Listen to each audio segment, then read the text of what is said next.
Collaborative robots ever-increasing presence in our daily lives, playing crucial roles as versatile assistants in workplaces and homes.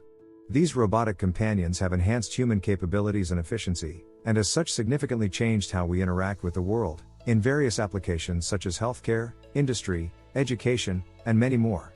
As robots take on more complex tasks and work in proximity to humans, the need for a more natural and intuitive communication approach becomes evident. In this work, we introduce a novel approach, using direct motion-based communication by moving a robot's end effector. We selected 2 letter-based gestures and 2 handshake gestures, simulating a natural human-like interaction with the robotic arm.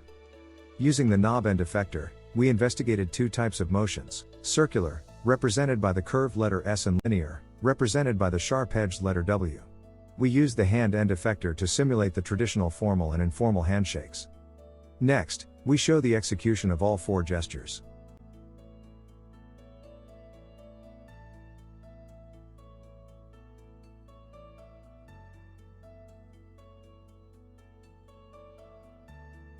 We recruited 16 participants, aged between 22 and 35 years. Each gesture was recorded 5 times consecutively, totaling 20 recordings per participant. Gesture order was counterbalanced using a Latin square design.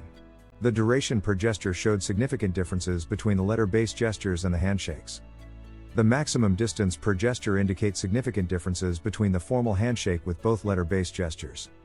Classification achieved 0.91 for user-independent and 0.99 using 80% of the collected data for training. This robust gesture recognition establishes mechanical interaction with the robotic arm as a feasible, immediate, and intuitive user input. Thank you very much for your time and interest in our research.